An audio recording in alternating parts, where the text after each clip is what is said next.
What's up, everybody, and welcome back to another episode of the Super Otaku Show. How you guys doing?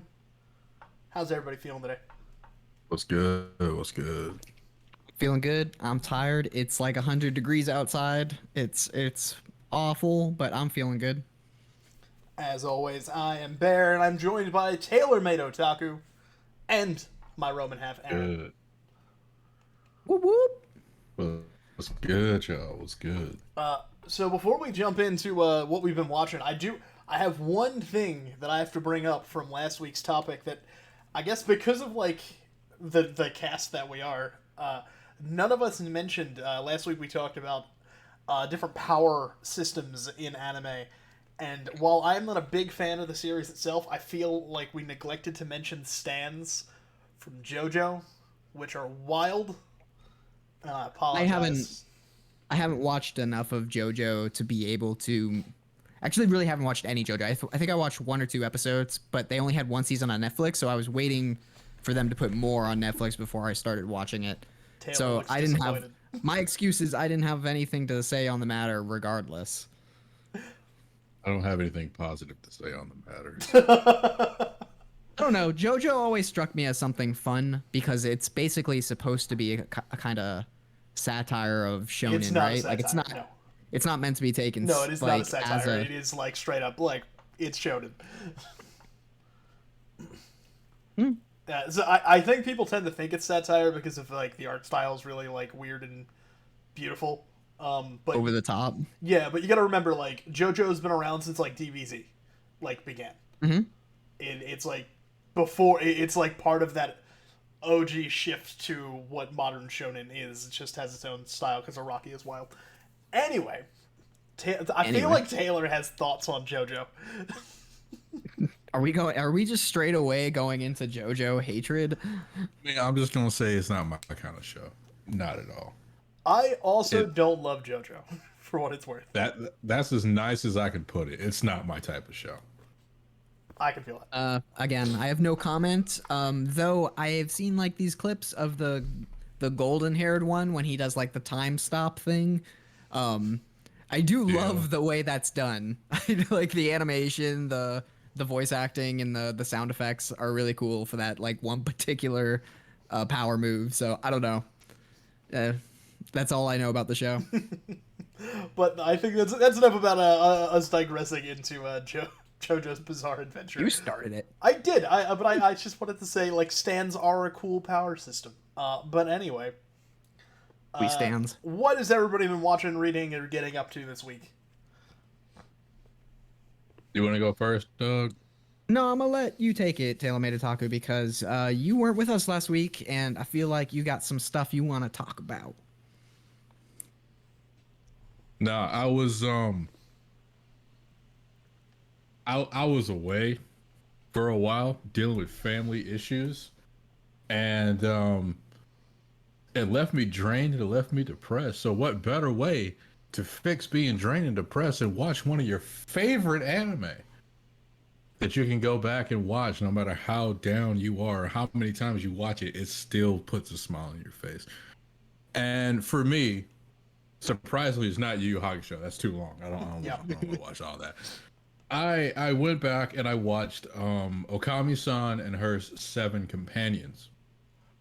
And I really love that show. I adore it because it's like a funny kind of quirky type of thing.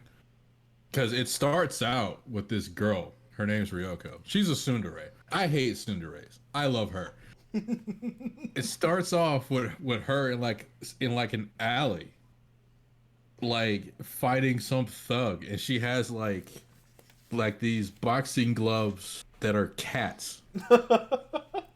And when she punches this dude to knock him out, it leaves like a little cat imprint, and it just says meow, and I'm like, I love this already. But then it like breaks like this trope that I absolutely hate, because like I'm a fan of romance, right? Mm-hmm. So like y'all know, like in romance anime, it takes until like the last episode to get a confession. Yeah.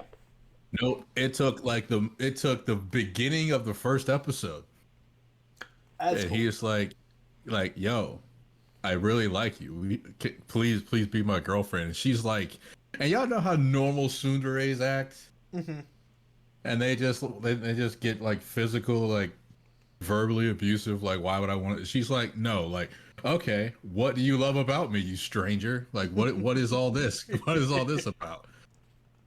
And then his whole thing is he's like way too nervous to actually do anything Mm-hmm. or say anything. Like he's like definitely afraid of like crowds and stuff. So he's standing there trying to get this out, and she's like, I ain't got time for this shit. And she just leaves. So it goes into like him like becoming more of a man and her like breaking down like walls that she had up, and it's a great show. It's also hilarious because it's basically like fairy tales the anime. Okay, that's cool. Okay. It's hot. It's like they're in like a student council or whatever, or is it a club? I think it's a club. They're in a I was club. gonna say it's the And student they- council is the enemies. They're like the final 10. Yeah. And they're like helping out random students with problems in exchange for a favor later on to be, you know, fulfilled no matter what it is and what time. It's basically like the school mafia or whatever. And like the first student that they help out is basically Cinderella retold through That's like really an cool. anime version. And I was like, I like this. I really like this. It still puts a smile on my face. Okami-san and her 7 companions. If you haven't seen it, go check it out. I've put it on my myriad of lists that I keep for things I need Many to lists. watch. Like it giant gives me list. pride because that's the only thing that when I recommend it to people, I have 100% like I like that coming That's back to me. So I was like, yes, yes. See, my like I'm being a sad panda like go-to anime does not get 100% like love from it because it's a weird God. one. Oh god, I adore School Rumble. School Rumble is my jam, dog. So like, but it's because like I grew up watching it in like middle school and into high school, so I watched the dub, and like Right, it's a right. comedy gag manga translated, so it's like weird as fuck.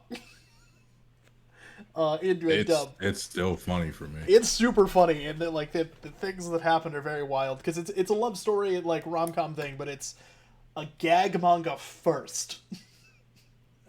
And that's Yeah. what makes it interesting. But yeah, that's my go-to. Anytime I'm like feeling like, ugh, that's mine. So I'll have to That should be check our out that should be our Comments. own episode as uplifting anime. Tokyo Godfathers, guys. Just a no. Grave of the well, I mean, Fireflies, yes, guys. but also no. Grave of the Fireflies. No. God, Jesus Christ. Barefoot Gen, guys. If you've never seen Barefoot Gen, that is one. So like Grave of the Fireflies is a character-driven emotional look at the war, right? Barefoot Gen is just like we are going to animate the most horrific violence of the atomic bomb blast. And you will watch it and feel horrified. That's It's scary. it's brutal. It's like it's weird too because it's like it's all about the atomic bomb dropping and its effects. So like any character you're engaging with or anything is all in service of leading up to the atomic bomb blast. So just don't get attached to any of these people.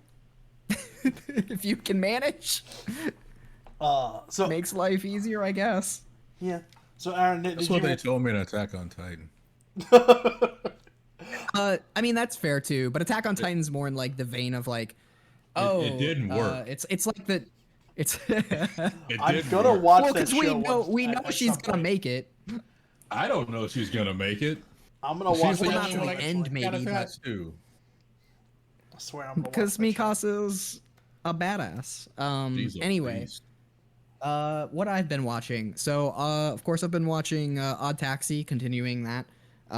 There's a rapping porcupine, and I started having Killer Bee flashbacks because he does not talk; he just raps That's not. constantly. It's dope, but like can get on your nerves very quickly.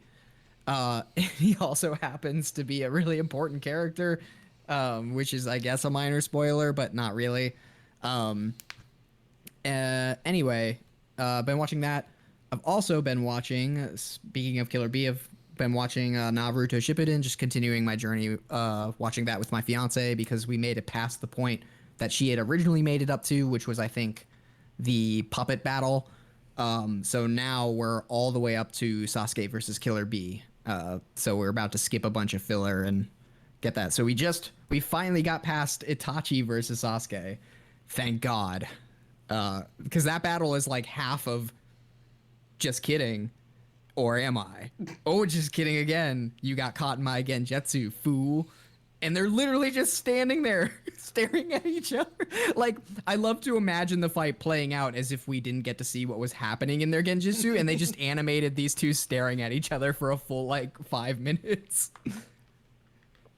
Hey, they gotta save that budget. I really yeah, that would be a great way to save the budget. It's one part of Naruto I don't like is when things start devolving into the weird genjutsu nonsense. Because it's always, like, poorly set up. Yeah. Well, kinda. Like, it's just not well explored because it's such an interesting topic. It's like hypnotism, basically, but on a different scale. But, like, there are multiple types of genjutsus, and they can work, like Itachi's is ridiculous because he can like point at you and you're captured. That's it. If you're depending on like the level of genjutsu, and that's the thing, they don't explore that either. You have to ward it away. You have to ward away the evil. No, it's not like that. That's the shadow clone. You got to just do this, and go release. It's even easier. Yeah, it's even easier. You need one hand. Yeah. It's dumb. One hand. Anyway. And somehow Naruto still continues to get caught in genjutsus. Because he's also dumb. He is pretty. He's very dumb. He's not good at breaking genjutsus. Anyway, so that's what I've been watching. Scott, what have you been watching? So I watched a little bit of Vanguard. I didn't watch a ton this week. I've been kind of just existing. But today, kind of on impulse, I watched the first few episodes of Record of Ragnarok. It's the new anime on Netflix. And it's got some pretty animation. Like, the fights are cool. Mm-hmm.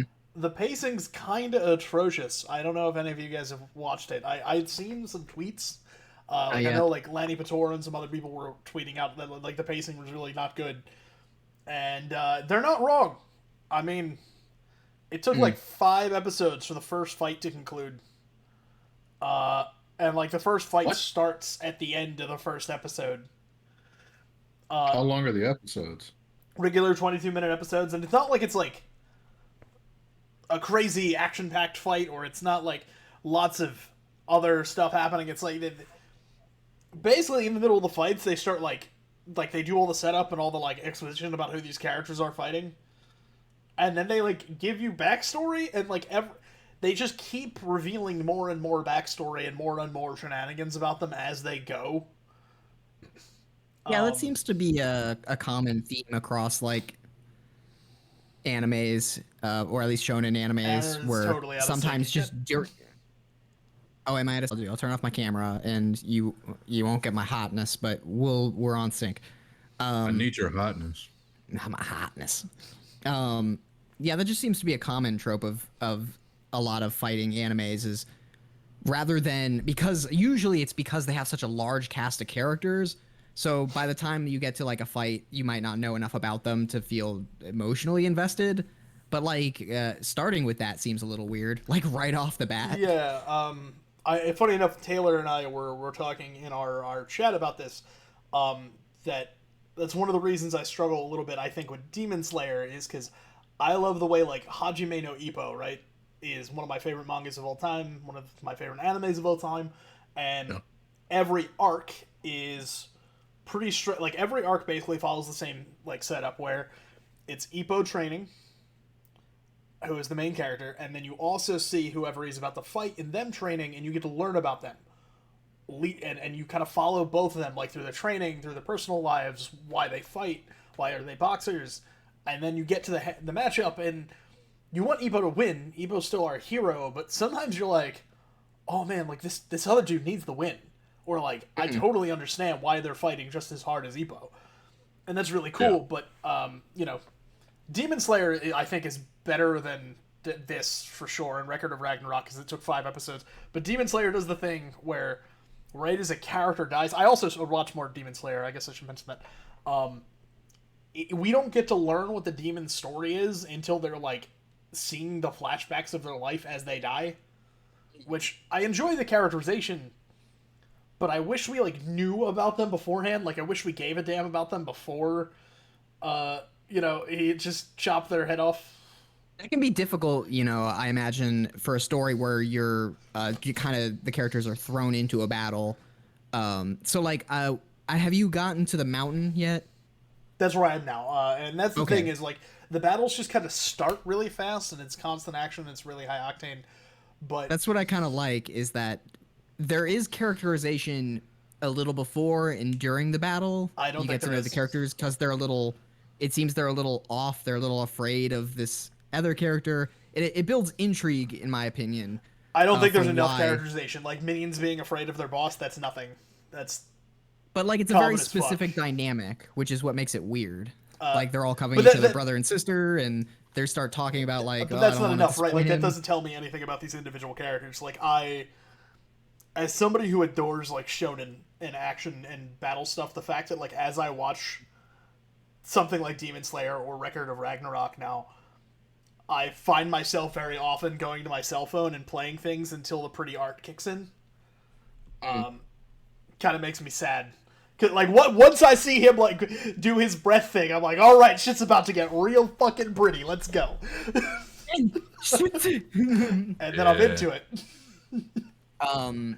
Yeah, I don't know. Like, I really enjoy the mountainside fight, and I enjoy. Obviously, the minions don't get as much characterization. Oh, you're gonna. I feel like maybe it's not a redeeming quality, but the ending is so interesting and impactful. It's not really about like Rui versus the other minions. The other minions get like a hint of background, but not really enough. But like, it's part of it. I feel is that Rui, his big character trait is his empathy. So like his sense of empathy towards the characters, even in their final moments, is kind of what triggers a bit of the background. Like, I don't know, he kills like one of them, and like at the last moment like he sees that guy, main character. What's that? What is main character's name? Oh, Tanjiro. I'm sorry, I'm saying yeah. Rui. I'm sorry, I'm saying Rui. Yeah, I was like, who the fuck Tanjiro. are you talking about? I don't know who Rui is. No. Oh yeah, He's sorry. in the No. forest. Rui's the bad guy in the forest. You'll see him. Okay. Sorry, I'm speaking about Tanjiro. I'm like thinking. Yeah, no, I think that's a cool part of Tanjiro, especially because he understands that at some point they were people, and that there is still something akin to humanity in them, and I think that's cool. I actually really liked the drum guy, the guy with the drums. I wish I had that was known sweet. his I feel bad about story him. beforehand. Like I wish we had learned about him throughout those like 3 or 4 episodes we spend with them wandering this house and teleporting room to room. Like it would have been interesting seeing Tanjiro or Zenitsu like discovering stuff, because there are his papers everywhere, his poetry and his writings that he failed. Like, you know, I wish we had gotten to see some of that flashback interspersed. But this is not a Demon Slayer review. But the important part is you got to Inosuke, who is best boy. He doesn't like Inosuke. Not yet, no. I wanted to like him because he's my favorite design, because he's just a crazy jacked man with a board head. He's an asshole. But yeah, he is just a douchebag. But he's got like those moments of like, he just genuinely admires Tanjiro after a certain point, and he just genuinely admires people that are kind to him. I kind of wanted him to be Kuwabara and not Hiei. Bro, nobody liked Kuwabara at first. I love Kuwabara. Kuwabara's the homie. Not at first. You're just like, who's I made the the sword. Also, I will say the first introduction with Kuwabara, he gets his ass kicked. That's true. So bad he goes flying through the air, which is still the funniest visual that I can remember from you. Sorry, you're right. This is not a Demon Slayer episode, but maybe we'll do a retrospective on Demon Slayer. When I finish the first season and then watch Demon Train, because I do have the movie. I do have the movie. Cool. I mean, the movie is just like a 2-hour episode. Yeah. It's good though. It's fun. It is Which good. that is going to be It's a our 2-hour segue episode. into the news, because Oh. one of our first parts of the news is that the Demon Slayer movie Mugen Train has come out and has already sold over 1 million Blu-rays, Woo! which is absolutely wild. Within 2 days, it sold. Let me look at this. 1,074,170 total copies sold of Mugen Nice. Train, which is wild. Also, I don't know if you've noticed this, Scott, but like in Demon Slayer, they probably have some of the best 3D animation incorporation I've ever seen in an anime. Like in a televised anime, not like a movie or anything, but just in like a televised serial anime. They really do have some of the coolest 3D effects I've seen. They tend to keep it like short. They keep it to like 5 Yes, to like 30 they're very second like interstitials. Like it's not long. They're really smart about it, but also like the environments too are so dynamic and interesting to watch. Yeah, like, and that's the thing. I think Demon Slayer is a fine manga. Like I think it's something that like as like a just like it's baseline manga so far. What I've read and what I've seen, it's kind of like a solid B. Right, like B to B minus, like it's okay on its own. Like it has good premise, has decent characters, has neat things, but the animation brings it up way higher than it deserves to be. Like it is some of the most ridiculous, gorgeous, stylistic choices ever. Which I don't think people could fight against that. Like choosing to do the watercolor like ukiyo-e like style painting like things are like they're beautiful. Yeah, and they have like this kind of cinematic aspect ratio for a lot of it. I don't know.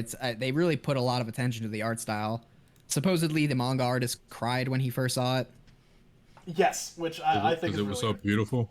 Yeah, I don't blame him. I don't either. Like, it'd be so cool. Just like Yeah, it's like it's the most beautiful 6.5 out of 10 show that there is. Yep.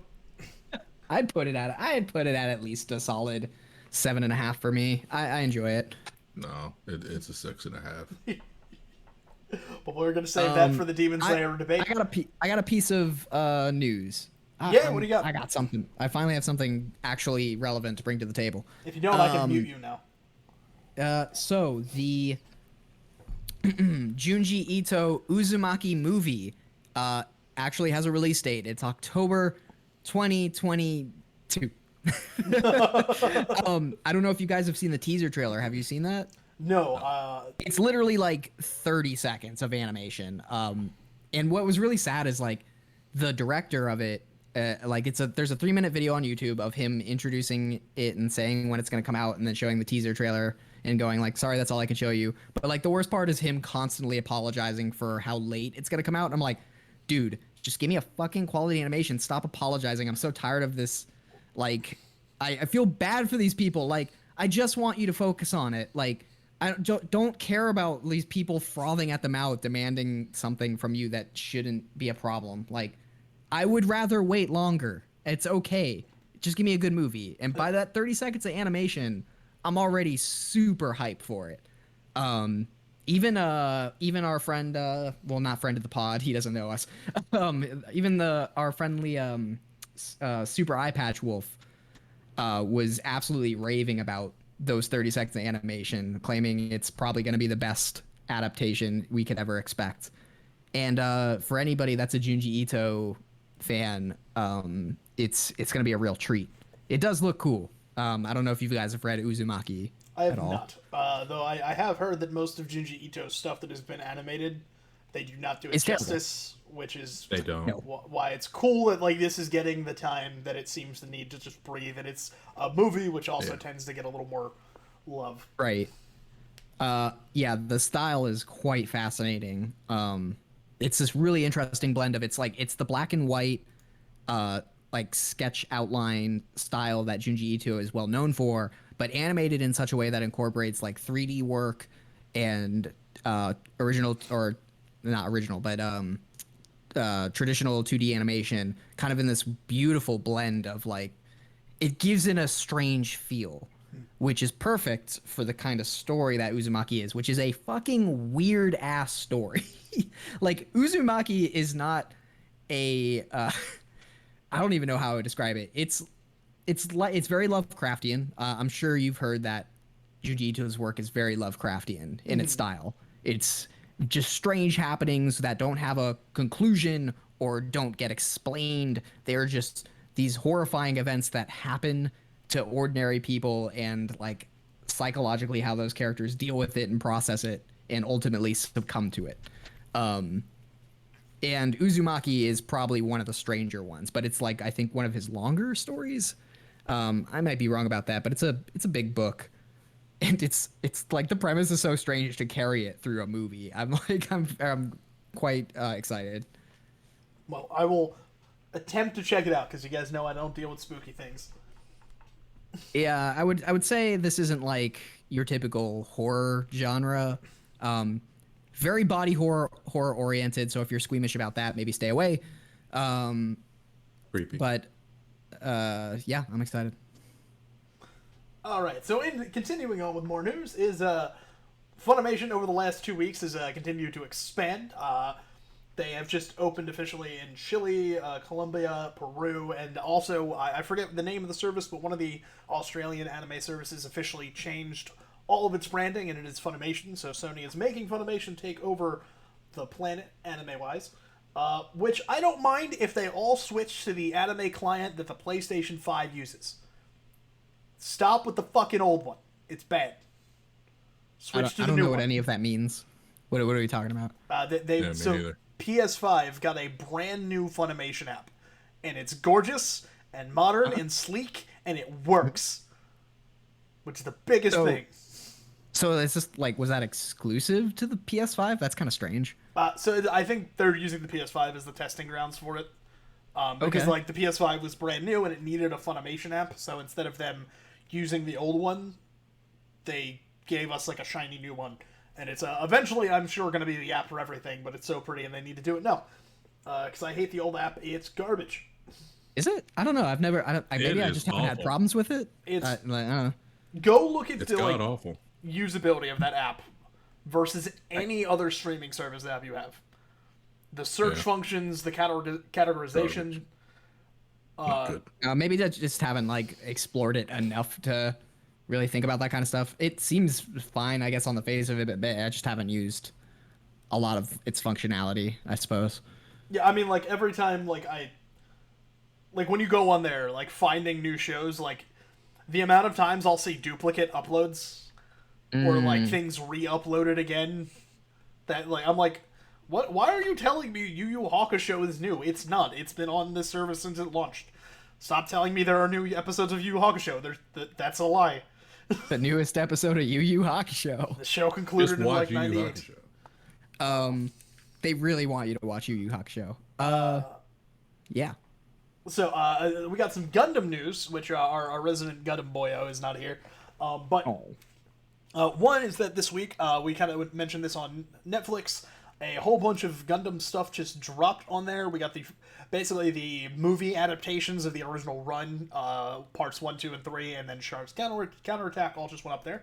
And then, of course, this is really cool. It got me excited.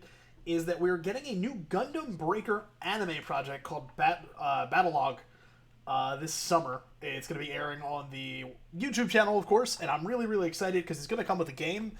I love the Gundam Breaker games. Taylor, have you ever played them? Okay. No, I have not.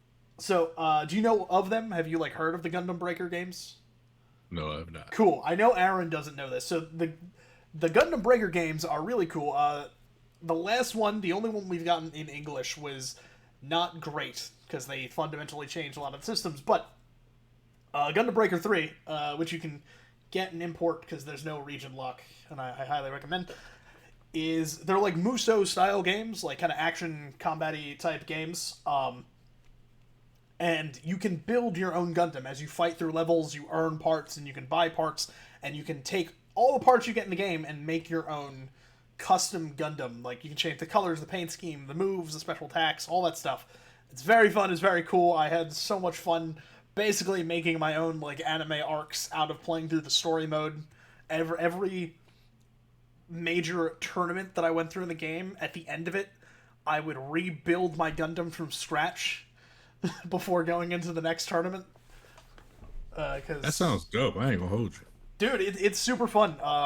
Gundam Breaker 3 is fantastic for the PS4, but they're going to be making a new one. They haven't made one like 4 years now, and it's got this anime coming with it first, which is really exciting to me that we're going to get like a little anime teaser thing beforehand. So I'm pretty excited about that. It's starting. It's only a 6-episode run, and it's going to start in the early fall. So we got a minute, but I'm excited about that. Moving on though. I put this one in also, assuming Sharif would be here, but I forgot that he wasn't going to be. Aniplex has a new project coming out called Build Divide.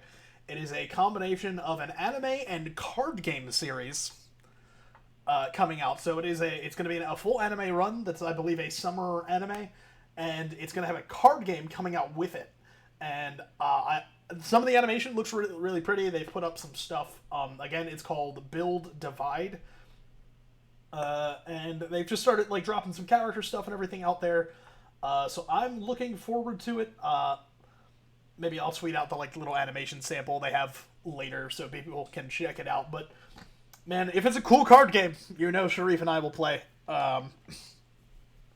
Hopefully the anime So is it's a good. card game and anime? Yeah, so the anime is going to drop first, and the card game is going to come out shortly after it. Oh, boy. But it looks like it is much more teenage focused, based on the like art style and everything. It's the first time Aniplex has done anything like this, like a big tie-in game project. That's not normally their deal.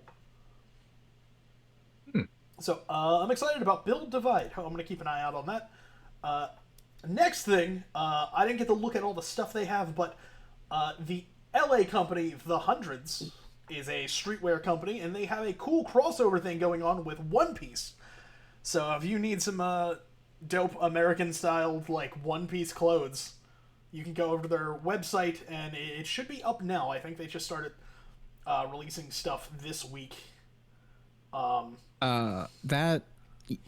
This would be so cool if more places did this. If like real clothing companies took on the task of making more like anime inspired clothing, I would definitely buy some stuff. I think it would be dope as shit. True story. Maybe it's not. Maybe they just don't think it's going to be a profitable exploit. But just, like they don't have to make too much. I don't want it to be like a fast fashion thing. I'd love to have some like quality made clothing items that might last me for a while, that are kind of like based off of more niche designs, like niche anime designs. I think that'd be kind of cool. They have like a whole bunch of t-shirts. They got some hats. Oh well, that's not what I meant. I meant like I want to look like the characters in the anime with their cool ass you want like suits and shit. cosplay? Kinda, but like actual like, functional legit. clothing. You want like functionally clothing, like Yeah, anime what style. You want Luffy's legit straw hat? Yeah. what do they if call I can it? pull off a hat. What do they call it totally when you go to Disney and you're like dressed as a character but you're not fully like cosplaying? They call it something. I did not know that had a name, but sure. Just Yeah, like functional when the streetwear. dude's like just like Gaston, Yeah, but like and he has to act like Gaston the whole no, time. not that. No, not like the people working there. So when you go to Disney as a guest, you're not allowed to cosplay as the characters because you would confuse the like guests because you could be. And also because Disney would sue the shit out of you. Well, no, it's I'm literally a just rule. kidding. But so like you're not supposed to know go about dressed, it, but there's a thing they do where you can go and you basically like dress as closely to cosplay as you can without actually being a cosplay. It's neat. So something like that, I think, is what Aaron would probably be into. But yeah, they got some cool t-shirts. Okay, no, Scott, do you remember you tweeted or retweeted that picture of the people in like cool Jedi robes? The like at the fashion show? No joke, I actually went searching to see if those were like sellable like clothing items. I found the company that like made those at one time, but those pictures were from like 2016, and also I don't think they ever sold them commercially. I'm so fucking pissed. They were these dope ass purple like Jedi robes / like streetwear, and I would fucking 100% actually wear that to work and shit. it was so cool looking. Oh man. So anyway, yeah, and then of course Uniqlo always has cool collaborations. I missed out on a couple Yes, of them. they do. I was real sad. I like Uniqlo. But my final piece of news, I put this in because figured Taylor would get a crack out of this with me. The over on Crunchyroll, for Crunchyroll Premium exclusively right now, they have put up the double summon version of how not to summon a demon lord Omega, which is the even more not safe for work version of that show. And I thought that was fantastic. That they had like a TV cut and then they re-released like a not safe for work cut.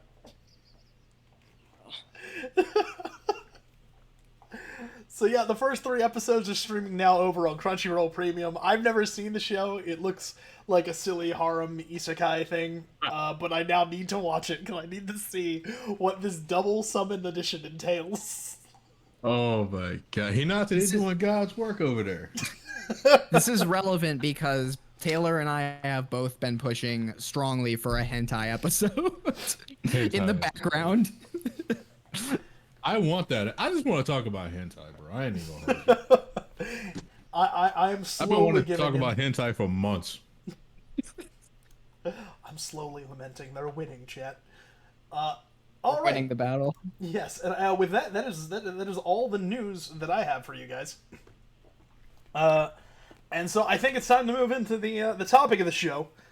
We're going to be discussing not necessarily the best or the greatest, but our favorite techniques in all of anime. Whether it's a jutsu or a ki blast or a like weird transformation thing, whatever the hell you want. I want to hear about your favorite ones. I want to hear about if there's like one that makes you nuts and you don't like it, like anything.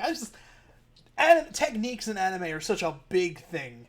They're a huge part of the fun, and you see weird-ass anime techniques in all kinds of different shows now. Like, it's been a trope since the 80s, and I adore it. Who wants to start up bringing up one of their favorite or least favorite ones, or just one you want to talk about for whatever reason? Who wants to go first? I have a list. I have nothing. Please, guys, continue. Nothing? I will think of something as this goes on, but like when the subject was brought up yesterday, I went, "Oh shit, I don't know." Like the thing about like the techniques in stuff I like in anime, power moves and stuff I like in anime, is they're less about like what it actually entails and more about the design and how it's executed through animation. Like, for example, okay, here's an example I'll throw out there. I love the Byakugan just because of the sound effect. That sound effect always just like hit a nerve in my brain where it was like, that's a fucking cool ass sound effect. It's like it's got this weird like metallic sting thing, and it was cool as shit. And I don't know, I loved it. This is because Aaron doesn't manga at all. That's fair, but this is not a manga podcast. This is an anime podcast. An anime podcast and a manga podcast. It says in the intro that Taylor made. Otaku show. Yep. Anime, manga, and otaku culture. Yeah, it's in the intro, Aaron. Fair. All right, that's true. We have an intro now. What I'm saying is that like my association with certain powers and techniques are usually based on how they perceive through sound and vision, not necessarily I don't know, like the not the basis of what it just physically is. I don't know how to better to explain this. To reinforce my theory that Aaron is against fun. Oh my, against fun. I just said like proving it. He does Taylor, like save Byakugan, us. so that's cool. I will say that the Byakugan, every time I see it, gives me like a headache because the veins are like throbbing by their eyes, and I just go like, "Ow, that must hurt so bad." Or like when their eyes start bleeding, like the Uchiha's eyes start bleeding. I'm like, "Why would you do this? It looks so painful." Anyway, continue. I'll give it to somebody else. Are you talking about Byakugan or Sharingan? No, I said the Uchiha's Sharingan for the eyes bleeding part. Oh, okay. All right. Okay. I wasn't paying attention. I was talking to Hinata. All right. Please continue. What is your what do you guys like? I will bring up my list. I made a short list. It is a short list, but there's more. Okay. To make this lighthearted and change my disappointment in Aaron, I'm gonna bring up one of my favorite techniques ever shown in any anime ever. It's one of the most powerful, really, probably undefeatable if you really think about it. In Rurouni Kenshin, in a very brief bit of filler. There's not a lot of filler in the anime, surprisingly, but there are a few episodes dotted here and there. There's a little, like, 2 or 3 episode arc about a circus. And in this at this time, Kenshin reveals the Hiten Mitsurugi Ryu umbrella style.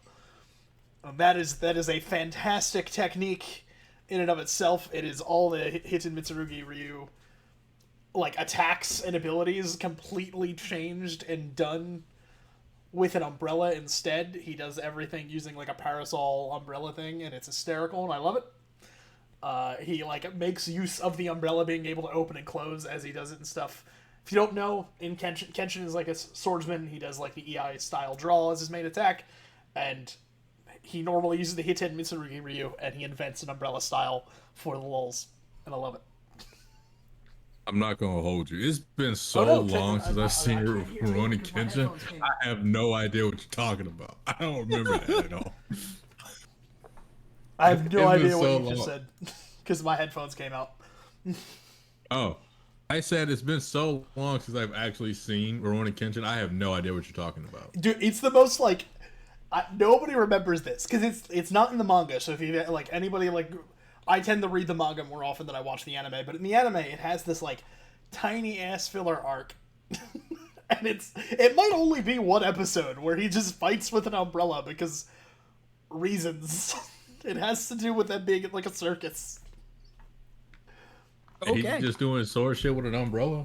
Yeah, I think he might not have his sword, or, like, he's, like, trying to stop somebody from being, like, mean at the circus, and so he embarrasses them by using the umbrella instead of his sword. Right. So off top, Spirit Gun. There it is. Spirit Gun. I love Spirit Gun, dog. I love the fact that he's like, he didn't know he had it until like after he came back to life. Mm-hmm. And Koima's like, he's like, I wish I could beat the hell out this teacher for trying to ruin my life. And he's like, you can. Just point your finger like this and imagine you shooting him. And he shot him in the back of the head. I wish he had died. He was a terrible And then teacher. right after, Koima's like, you have one bullet, you used it for the day, go hunt down these 3 fucking demons. He did do that. At least Yusuke's like, I'll do it tomorrow. I'll start tomorrow when I can do this thing again. Like I love it. I like half of it is just because it's Yusuke and Yusuke is like my favorite character. Mm-hmm. Probably of all time. And my favorite anime of all time. So it all kind of coincides with that one. Yeah, like, we can trade off if you want. Yeah, no, but I so funny enough, Spirit Gun is of course also on my list, and there's a couple other things that I think make Spirit Gun great. Like, one, it's like a simple technique, right? Like, it's literally point and shoot, which is neat and it's cool. It's got like some distinct flair. Definitely inspired by what I'll bring up next because I feel like it has to be mentioned eventually. But one of the coolest things about the Spirit Gun is the limitations of it. Basically, until he gets Genkai's orb, he has a limited amount of shots. Oh, yeah. So you got to use them wisely. Because I think it's when he comes back from training with Genkai, he can fire like 3 or 4. And then... He can fire them all, and he can fire... Can he fire them all? Like a bunch in one direction? He can do the shotgun, which counts as 1, but it like splits up the power.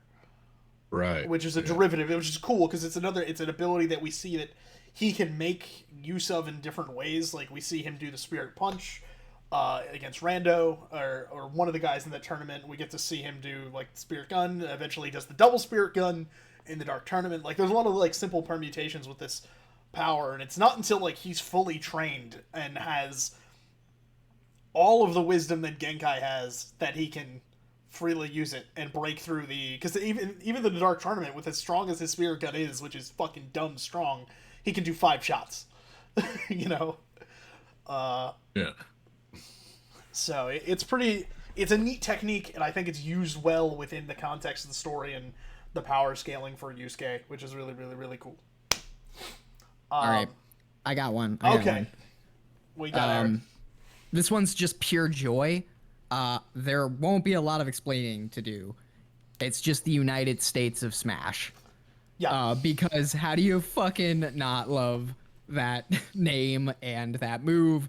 It's literally just a very powerful punch, but delivered at such a wonderful and climactic moment. It simultaneously had me on the edge of my seat, but also I was laughing like really hard because of the name United States of Smash. Yes.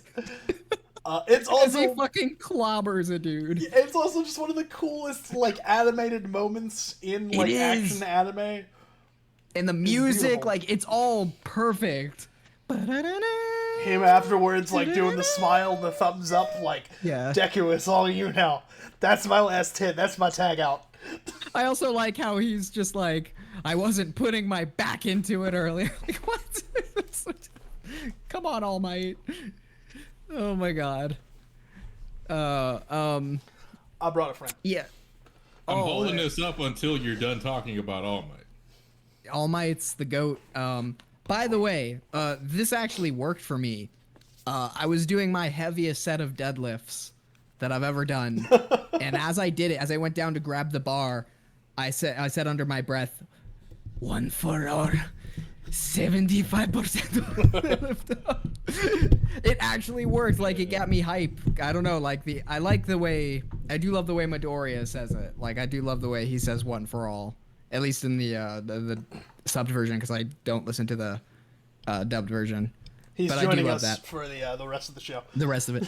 Okay, I'm done. That's one of my favorites. It's just, I think all the elements really work together on that one. I don't think if I had read the manga, it would be impactful, but I don't think it could ever be as impactful as the animated version of that moment. I don't know about that, but we'll leave that for another show. Maybe. I don't know. I've never seen the manga panel for it. What do you call? By the way, chat. Of course, if any of you guys have favorite techniques or abilities or cool things that you've seen in anime, cool moves, type them in the chat, and we will read them out and talk about them kind of as part of the round robins here. So I guess I will bring up the like granddaddy of all of them, just because I think it has to be mentioned. The ultimate win technique, if you watch the movie. The Kamehameha, a technique that has been like mimicked and stolen and used by everything from South Park to Pokemon to Street Fighter. Like, it is like one of the cornerstones of the Street Fighter like anime. If you ever watch it, like literally is him learning how to do the full like explosion thing. Like, it's great. And it's such a simple, cool technique. Like, its original purpose is not for combat in the show. Like, it's a combat technique. But the fact that he goes and gets Master Roshi, literally, because they need to put out a fire on Ox King's Mountain to get a Dragon Ball, that's how the Kamehameha is introduced. It's great. Forgot about that. But it's such a simple, kind of like the Spirit Gun, where it's a really simple technique that led to a billion permutations. Like, got your Big Bang Kamehamehas, and you got your teleportation Kamehas, and your father and son, father and son and son Kamehamehas. The teleportation Kamehameha is my favorite. That was so hype, though. Oh my god, it's probably the most iconic attack in all of anime. Yes, like the Kamehameha is undoubtedly, I think. I would agree. I would put it up there.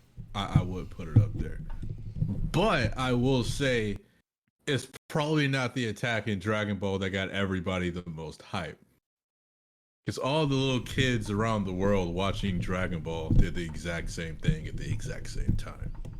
They would sit back and they would do this. Oh, the spirit bomb. We must The all spirit bomb, together. baby.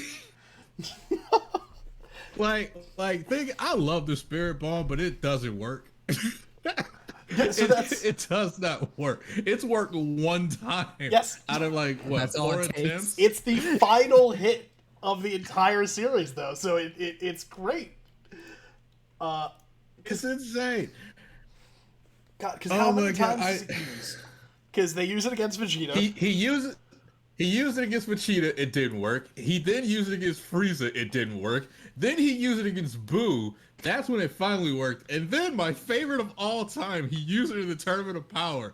And he was like, I gotta hit Jiren with this. And he's like, I need time to do this. And Jiren says, I'll wait. And I said, yo, who is Jiren? He built different.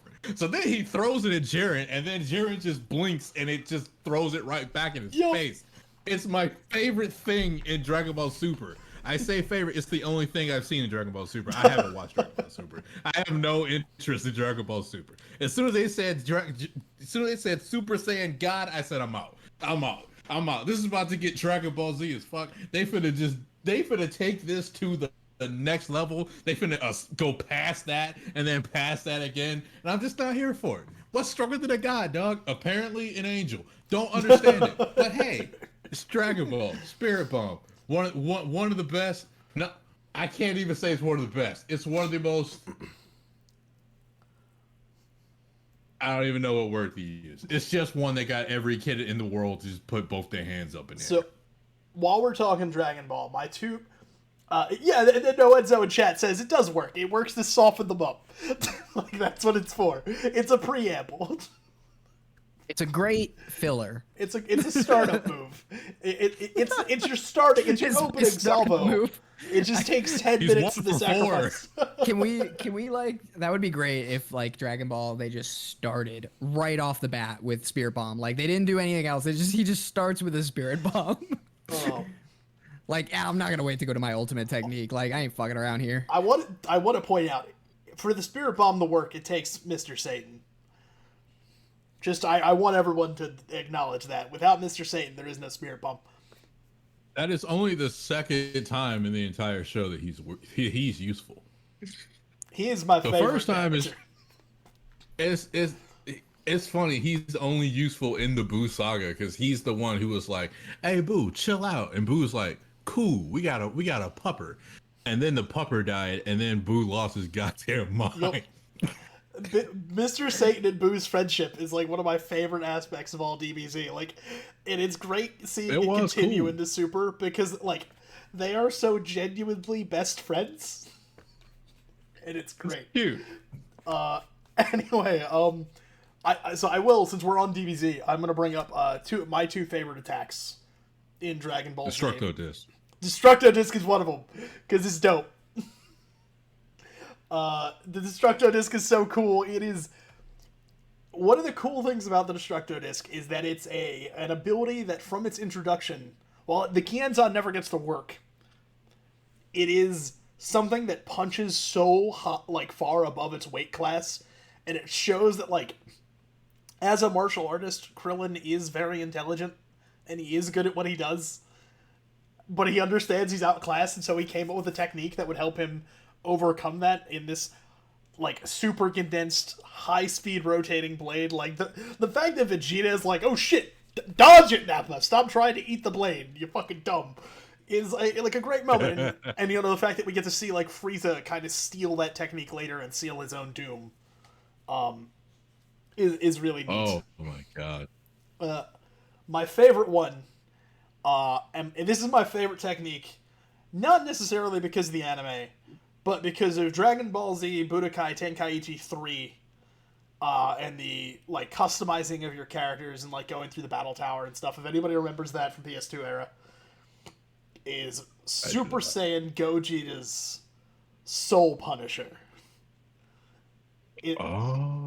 Soul Punisher is one of the most beautiful moves in all of Dragon Ball Z because it is a tiny bubble with sparkling energy around it that Gogeta like takes in the air and throws at somebody, and when it hits them, just explodes and makes them like just get torn apart. It's beautiful and sparkly and rainbow, and it's called the Soul Punisher.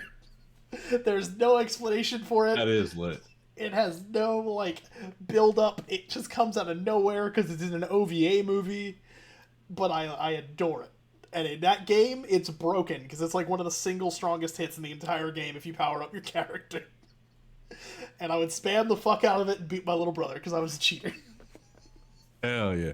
Before we leave Dragon Ball, just a shout out to the Burning Attack. Shout out to the Big Bang Attack, the Final Flash. Special Beam Cannon. That's off top. Kikoho, which is ridiculously strong. Turning triangles into fucking squares. Or squares, yeah, like just somehow. And keeps Cell in his second form from moving. It's ridiculous. But if I had another favorite outside of those, the Destructo Disc, it would have to be like the dumbest attack in the show that I love with all of my heart. Because I can't help but laugh every time I see it. It is the Super Kamikaze attack. Not the Galactic Donuts! I can't even be honest with you, I forgot all about those. It's the ultimate combo move. But Gotenks, for those of you who don't know what this is, what the attack is, we have Goten and Trunks, the sons of Goku and Vegeta. They do a fusion, they become Gotenks. This attack is he literally spits out little ghost versions of himself, and they all, it's like shadow clones, but he spits them up, and when they touch you, they explode. Yep. Enzo does make a good point. My favorite part about it is that they laugh before they explode. Yeah, I think that's hilarious. They are horrifying. Enzo makes a good point. The sexy no jutsu apparently beats everything. God damn you! I'm gonna bring up one. What do you got? Reverse harem jutsu. So for those of you who don't know, Naruto is an anime that we have talked about before that kind of goes off the rails in terms of its scalable power and how ridiculous it gets. And it's like, it feels like all of the stuff that made Naruto cool, like being smart and calculated and making interesting moves a couple steps ahead, or, some of those things, it feels like they kind of went out the window. It's not that Naruto's ever smart. It's that he is a trickster. Yeah, but that's the thing. It's a form of intelligence to be able to be a trickster. He's unpredictable, as Kakashi says. Number one unpredictable ninja. So at the end, it's gotten to a point where Sasuke, and Sakura are fighting a literal god. And Naruto goes, "All right, Sasuke, I got a plan," and he pulls out his harem jutsu, but it's all naked men attacking this female appearing god. And it works only because it's so stupid. And if presented with the most unpredictable thing, a god might go, "Wait, what?" Yep. Like, wait, you're not gonna attack me or something? It's just a bunch of naked men flying at her. Sexy naked men. It worked though. It worked. It did. It is what it bro, I swear to God, it's one of my favorite things that has ever happened in Naruto. He's like, "Hey, yo, I got this idea." And Sasuke's like, "Bitch, no. What?" And I love Sasuke. He's like, "Let's do it." Sasuke afterwards is just fucking pissed, of course, because not only did he listen to this plan, not only did he go along with this plan, but it fucking worked. And what's weird about Naruto is afterwards Sasuke still challenges Naruto, and it's an actual emotional fight. But that's all following this moment where Sasuke gave in to Naruto's stupidest plan, and it works. Oh man. So I guess since we're in Naruto, Taylor, do you have any favorite techniques from Naruto itself? Oh, there's so many good ones. Rasengan is dope. I was actually gonna say Rasengan for the longest time was my favorite attack ever. Mm-hmm. It was from him learning it, I was like, "Yo, this better be dope." And then he hit Kabuto with it. I was like, "Yo, this is dope." This is so dope. I love this. And then he has like all these different variations. Yeah, I was gonna say, I think what makes the Rasengan special is what you mentioned, the fact that like we get to watch him learn it, like every part of the training you learn specifically, and through it you understand how like chakra works and like how chakra can be manipulated, and then when he has to make his own move, and I was actually gonna say Rasengan Shuriken, and even though I don't like the way Rasengan Shuriken looks, I think it looks really stupid, but like the first time he uses it and it lands, and you learn what it does, you're just like, Jesus Christ. Like, that's a fucked up move. Because it, like, tore away at this dude's chakra on a cellular level, like, piercing him thousands of times. Yep. And you're just like, oh my God. And it's cool because it starts off as this, like, super powerful double-edged sword, because Naruto also fucks up his hand when he does it. Oh yeah, like they like ban him from using it. They're like, don't use, and then of course like he gets to a point where he's just throwing like 10 of those suckers. Yeah. He's like, ah. I love the fact that he still can't do it without like shadow clones though. Like he can't make a Rasengan without a shadow clone, like ever. Yep. It's hard. It's very hard. The one thing I was sad with it is because the cool thing about one of the coolest parts of the Rasengan is that it is the starting point of jutsu. Like the fourth made it with the idea of adding different elements to it and like permutations. We only get to see Naruto do one, and I would love to see like other people combine it with their style, because it's not a wind technique in and of itself. It is just spinning chakra. It's Naruto that adds wind and makes the Rasen Shuriken. Right.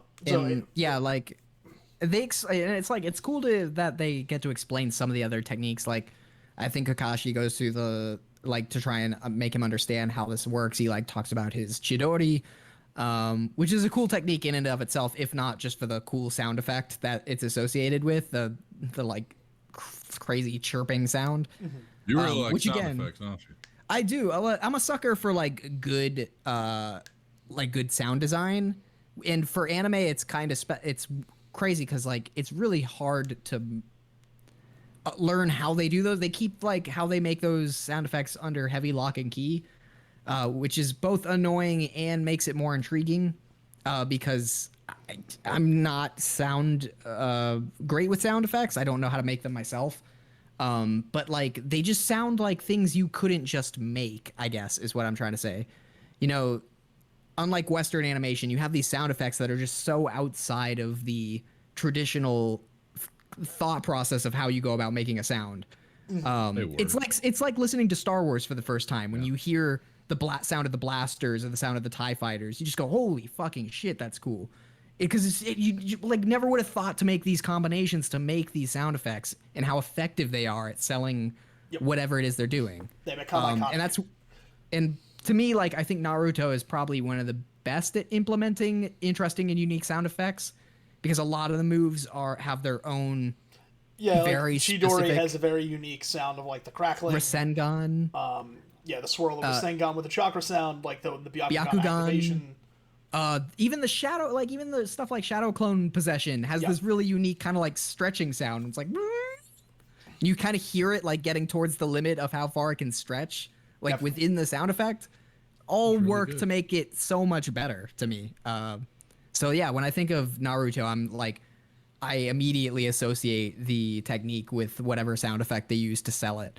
Definitely. And Naruto has a lot of really cool ones that I would love to talk about, but there's just so many. I have two that I want to shout out, but first, Noenzo in chat brings up Kirin from Naruto, Sasuke's final lightning technique that he invents, which is, I do like that one a lot. I like lightning as an element. I use it pretty often when I play like different characters in different video games. I like being like a lightning mage and stuff, and it's a cool move. Like he just puts his hand up and it fucking hits you. Like that's it. It's game over. It is his lightning drop. It is his move he created to defeat Itachi and stuff. It's very cool. By the way, it was way cooler when he did it with Itachi, because he had to like specifically make the thunder clouds by shooting fire up into the sky and changing the atmospheric pressure to create thunder clouds. Like, what a cool thing to like include in your anime about ridiculous power moves that don't need any reason to exist. Like Susanoo didn't need a reason to, but like you don't need to have special conditions to activate Susanoo, which is a bonkers move that is way too OP. But there it is. So, the two that I love in Naruto, one is both are kind of because there's just things that I like in like video games. One is because it was broken in a video game and it made me love the character, and the other is because it's how I like to play in a lot of games. So, summoning jutsus. I don't know a ton of anime that had like outside of like card game anime that has like summoning. And when they first introduced the frog, like the toad summoning jutsu, I was so excited about that. I love playing characters that use like pets and have animals and stuff like that. Like I am obsessed with Pokemon, my son. So stuff like that has always been my jam. Like I love the summoner class in Final Fantasy. I for years agonized over how to reskin all of a D&D wizard into being a summoner instead. And so the summoning jutsu was very, very cool. And watching like the fact that like the amount of chakra you put into it changes the actual creature you summon. So like when he like overdoes it because he's gonna die and he summons Gamabunta, like that was so cool and awesome, and I love that. And so that was just a cool thing because I like them. Also, the toads look dope with their I don't know what the coat the yukata. Is it just a yukata? I think that one would technically count as a yukata. I want one. When Austin goes to Japan, I'm gonna make him send me a bunch. They're wonderful. They're quite comfortable too. I believe it. Believe the other one. Believe it. I said the line. So by the way, we actually looked up what that was all about because like it doesn't mean anything. It doesn't. Yeah, it doesn't technically mean believe it. It's more like it's like it's the closest translation they can get, but it's supposed to be just a tick like that Naruto has. Like he just has a tick that his mom had. Right. It doesn't necessarily mean believe it though. It's not like a perfect one-to-one translation. It can have a few other variant translations, but because Japanese language is somewhat different, it just doesn't have a nicely a perfect. Nina and I looked this up because we were interested. I always imagined that it was closer to like, when like somebody who's like thuggish or anything is like, you hear me or something, like it's just him like emphasizing. That's it's an emphasizing. Emphasis, yeah. Yep. But it's involuntary.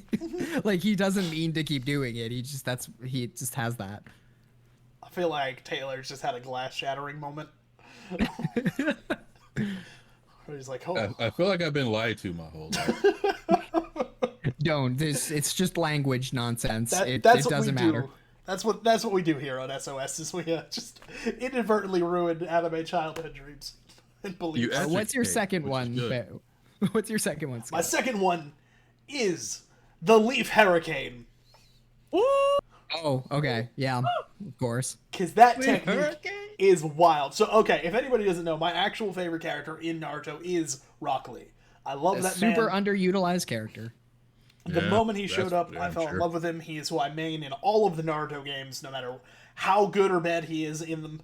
But the Leaf Hurricane was such a cool thing. The first time that like he just like runs, because it's just a martial arts technique. It is a sweeping like drop leg kick and then a power bomb. Like that's it. That's the Leaf Hurricane. He sweeps your leg, throws you in the air, and then fucking suplexes you into the ground. It's great, and I love it. Beautiful. It's so cool. It tears everybody up.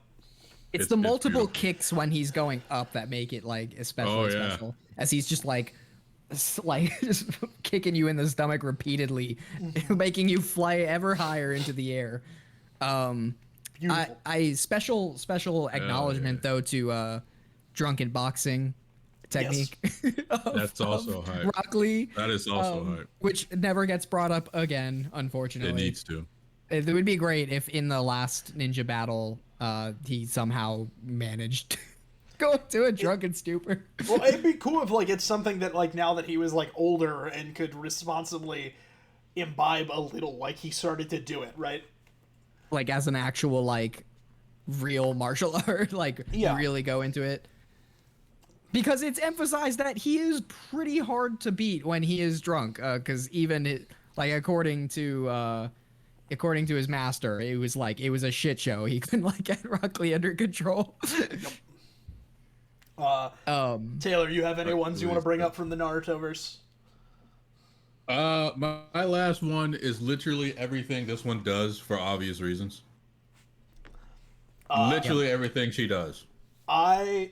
Since we're mentioning Hinata, I actually do want to bring up. This is a power that is only shown in one of the filler arcs, but her weird laser power she has in the filler is so cool. What?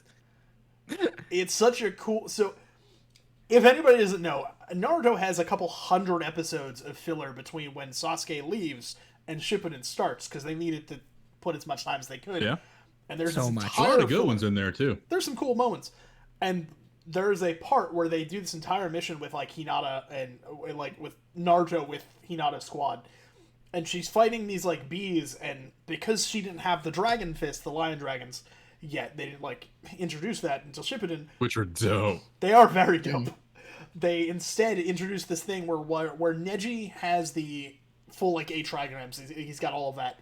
Hinata instead has these like chakra lasers, basically, where she can like from range hit like a pinpoint part, and it's broken as fuck, and I loved it. The only filler I acknowledge is the one where they're just trying to see under Kakashi's mask. You didn't like the one where they were trying to make Shino laugh? Okay, that's fair. I haven't seen that one. What about the one where the Naruto had the little pet monkey sloth thing? No, I still don't know what the hell it is. I enjoyed that one. So we're going a little long today. I love you so much. Huh? I just realized we're going a little long today, which I don't mind too much as long as you guys don't. This is great.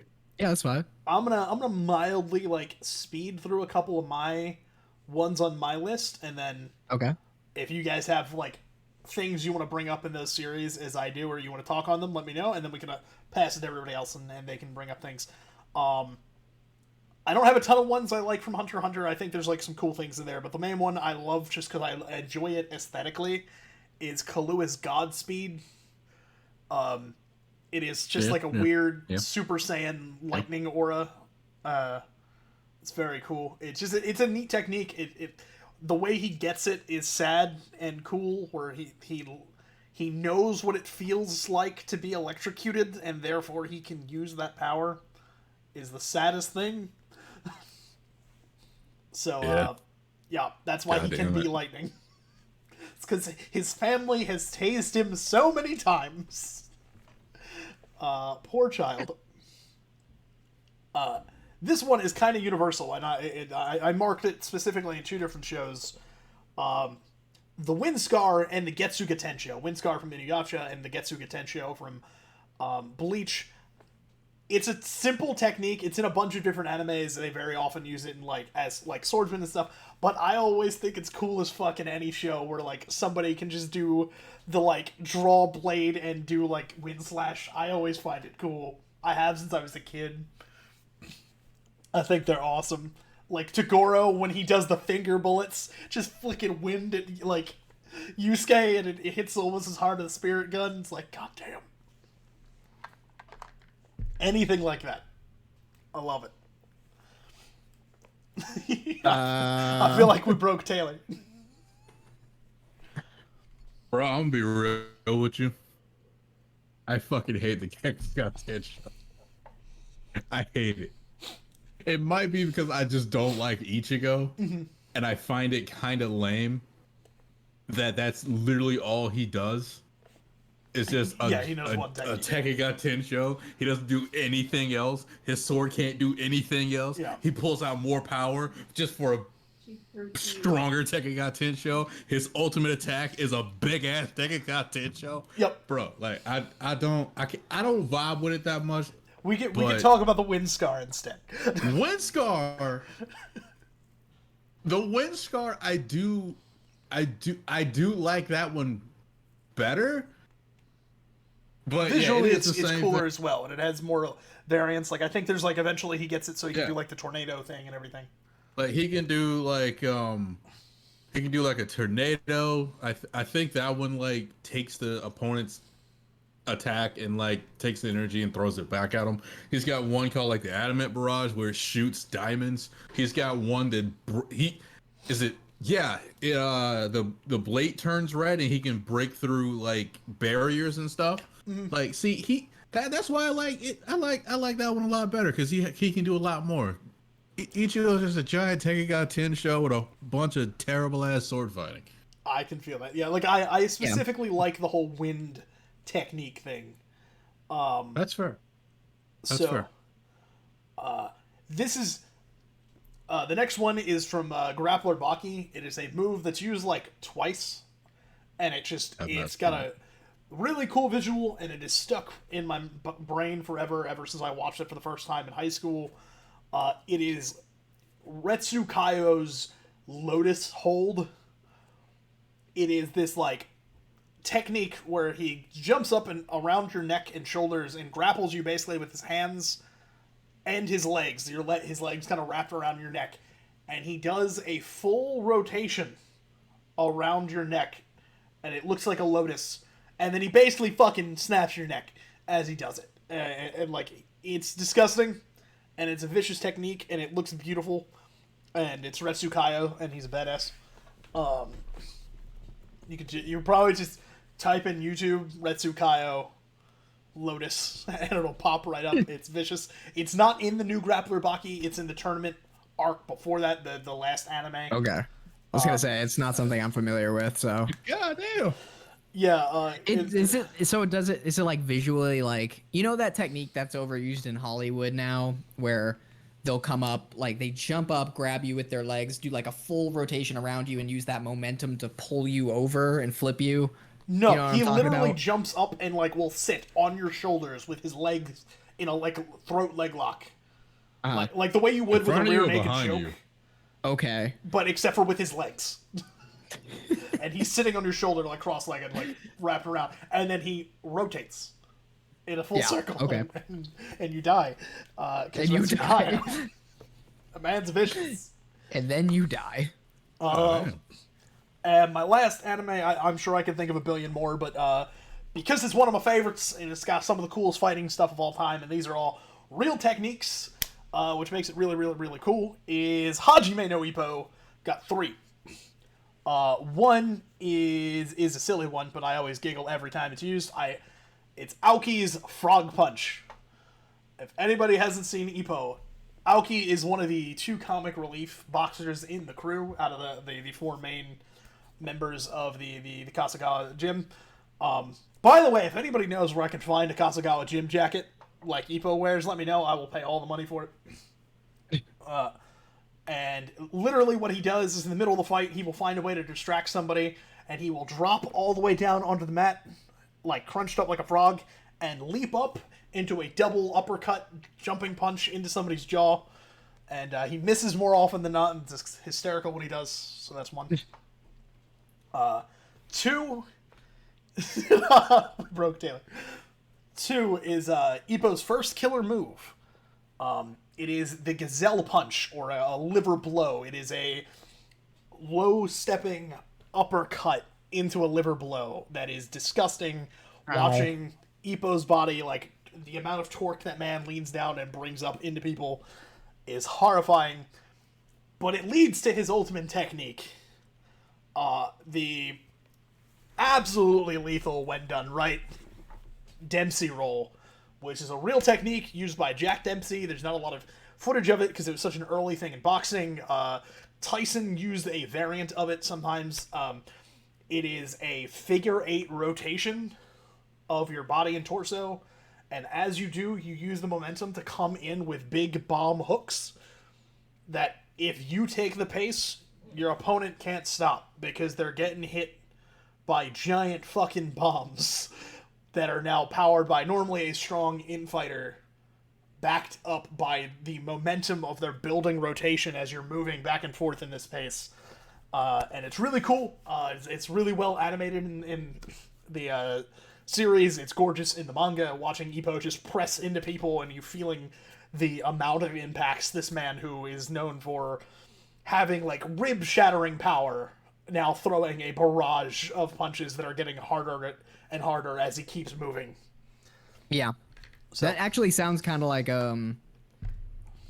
we haven't gotten to it. So Scott hasn't gotten to it yet in Demon Slayer, but I'll just say Tanjiro's 10th form, which I think he's used before, but like in his battle with Rui, it's like it's a similar premise where he uses multiple rotations to create momentum.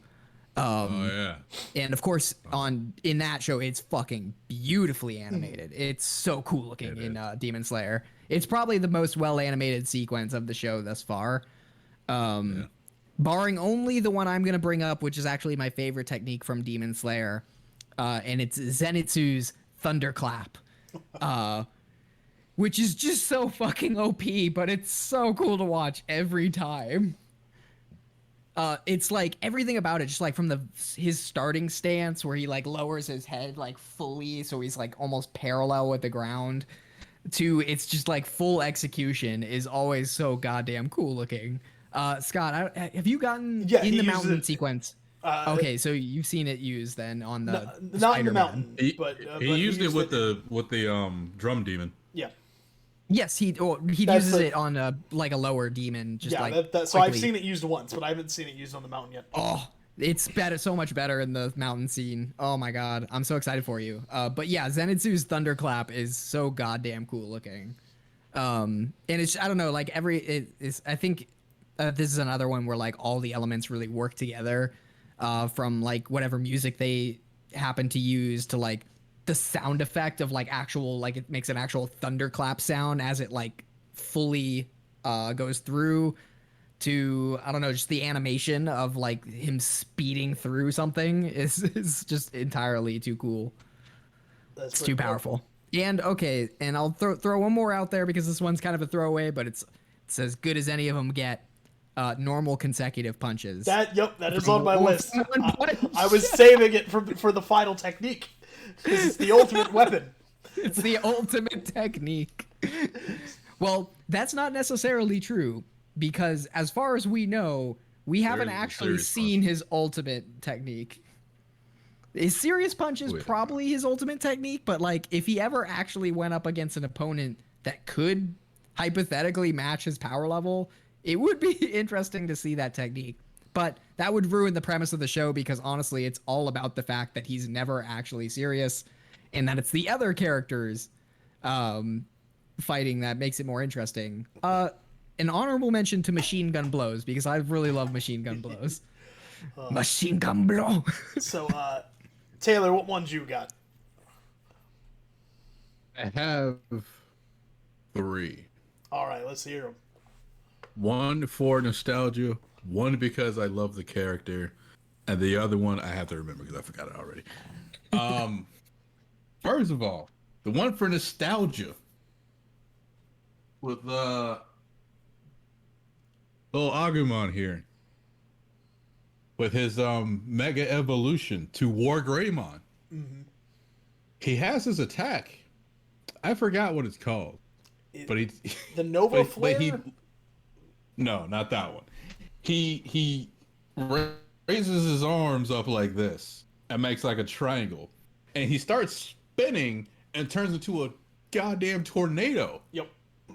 And then he goes through his opponent. Yes. The Goku punch. Which is so like overly brutal for a kid show. Because I remember this. It was extra bad because he went like into him and then thrusted him through the air, and you could see him slowly spinning through his body, and then eventually coming out on the other side. Full drill that pierces the heavens. And I remember as a kid being like, that's awesome. I was so hyped. But as an adult, I'm like, yo, this is a lot for a kid's show. This is a lot. It's so cool. The other, one, because it makes me laugh a lot. This one right here, little Megamine up here, her explosion. Wait. First of all, what? Fuck that. What? Good block. Taylor didn't hear that, but you guys did. I have it on my soundboard.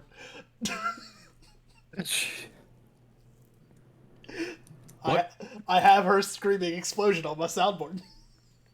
Oh, word. So I played it for you. Lucky y'all. I wish I could have heard it. But it's like my favorite thing from Konosuba. Literally her screaming explosion along with her whole little speech. And it's always beautifully animated. Every time. And it always looks so devastating. And it is. And then she passes out. And it's so funny. It's so funny to me. It's so goddamn funny. I just love the fact she refuses to do anything else. She's like explosion all the time. But you can do other techniques, but explosion though. We're doing explosions around here. And the last one that I have, because I can't remember anything else, is we're going to the world of Black Clover, and the boy, the homie, like my favorite character in Black Clover, Yami. Mm-hmm. And Yami has this thing where he slices through dimensions. Yep. And it's always the coolest looking thing that Black Clover does. Every single time he does it, it's just so cool. Mm-hmm. I absolutely love it. Black Clover, guys. Just started episode 10. Keep going. Man, watch all of Black Clover. Black Clover is so underrated. The fuck? Heard it's good. Black Clover's great. I like Black Clover a lot more than I like My Hero Academia, if I'm being 100% honest. I adore Black Clover, but those first like 3 episodes are real bad. How though? They literally repeat They literally repeat the same story like 4 times, like in each episode, when it could have been done in 1 episode. I mean, that sounds like typical anime, honestly. Like I heard this before. Everything. I was gonna say, stop telling me this. It's like literally like that we get like the story, and then the like episode 2 starts up, and they will go back and retell the same story from a slightly different angle, and they do it all the way through them getting their books. They keep telling the same encounter again and again in just a slightly different perspective, and I'm like, guys, I fucking get it. They used got to their be a books in the bitch, first episode, and then now he's a sad panda. But they're still homies. I understand. You got me. You told me that already. And then they want you to know. They really do. They want you to. That's the only thing about Black Clover that I don't like. They do recap a lot in the beginning of the episodes. Yeah. So like when you're binging, it's like, yeah, I already saw this. Let's move on. Yeah, I don't mind because I'm normally on my iPad and I can just slide past it. But I do think the first like 4 episodes are terribly paced. But once you get to the first like mission that Asta's on, though, things just kick off and the pacing's wild. But I have 2 that I thought of. One is a general shout out, but what made me think of it is your Food Wars poster.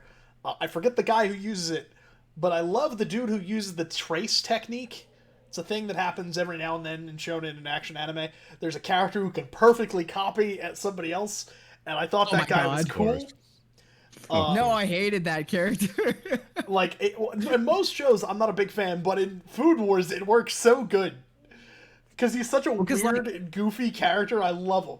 He's like this giant buff biker dude, and his whole purpose is that like he can perfectly mimic. Well, it's not even that the thing is it's not even necessarily that he can mimic the technique, which he can, but it's just like general cooking things. It's that he stalks them and has spies, and so he knows everything they're gonna do, and then just slightly elevates it when it comes time to competition. That's like his whole thing. Yep. And then the only way the main character defeats him is he just goes fucking off the wall random, and like makes a beef stew with like every type of beef, and it's somehow amazing. Goes Food Wars. Don't watch it in front of your family, kids.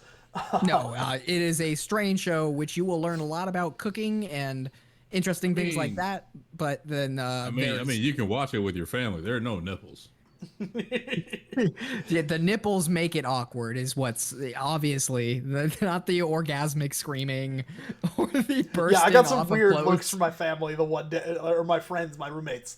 The one day that I watched the anime, I had it on. I had left my door open while I ran to the bathroom, and they were like, "What are you Oh watching?" damn! Damn! I just thought of something else. Oh, what you got? Because I got one more. No, keep going. Keep going. So my last one, now that I'm done with Food Wars, and I don't believe I almost forgot it, and it's because I didn't put it on my list. This is one of my favorite animes. It's not like super well known. It's one I grew up on. There's two different variants of it. It is Guyver the Bio Boosted Armor. I adore the Guyver. It's a very cool anime about a guy named Sho who is in high school and he gets bonded to this alien bioweapon, and it's all the shit that goes terribly wrong for him. The Guyver is a wild like design. It's based on like H.R. Geiger style kind of art, and the Guyver's ultimate technique is just broken, and it is called the Mega Smasher. And the Guyver literally grabs its chest, like right where like the pectoral area is, and rips it open, and you can see like flesh tear and get stuck to it. And inside are just two giant cannons that fucking destroy mountains the first time it's fired. It's broken. It's wild. It's like the auto win button. It's a brutal show. If anybody gets a chance, I think they have the 2004 I think run is on Funimation. But the Mega Smasher, it's nasty. It wins. That's all I got. Okay. Throw it over to Taylor. What's the one you just remembered? Okay. Actually, I just remembered two. Sorry. Last two, and then I'll shut the hell up.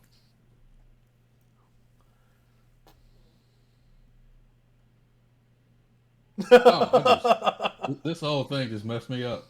I have the stream over here, and I had it muted, and then it unmuted, and I was like, "Why are you saying the same thing twice to me, Aaron?" But I'll say these two, and I'll shut the hell up. Number one, there's this anime called Keijo. If you've never heard of it, good. It's trash. But go watch Totally Not Mark's review of it. It's fantastic. The the whole premise of it is Keijo is a sport where you have these women in a pool, and they have to get the other woman inside of the pool, but they can't use their hands. They can only use their boobs and their butt. Very highbrow stuff. Snicker, it's stupid. I think we talked about this in an earlier episode. It's so stupid.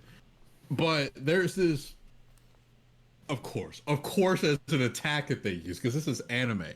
And there's this attack that they use. He completely ripped off of Fate, by the way.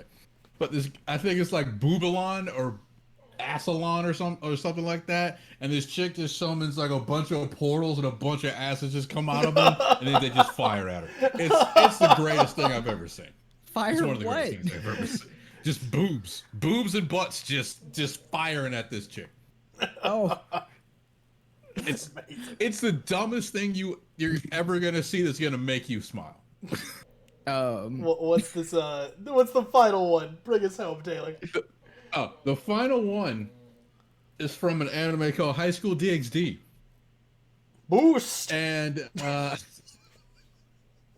yes, it's everything that has to do with the red dragon armor. Every single thing. The dress break, which is a terrible attack. It is awful.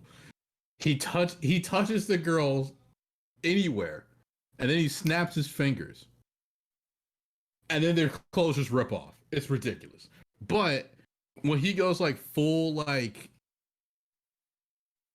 Dragonaut mode, it's one of the coolest things ever. Like when he actually dons it and it's like an Iron Man suit. Yep. It's so cool. Then he goes like berserk and he's like an actual dragon. It's dope. High School DxD is such a weird show because it's like 90% of it is about like just fan service, but there's so much plot to it. For like It has no reason to have so much legitimate plot and story when they they so clearly just want to show boobs.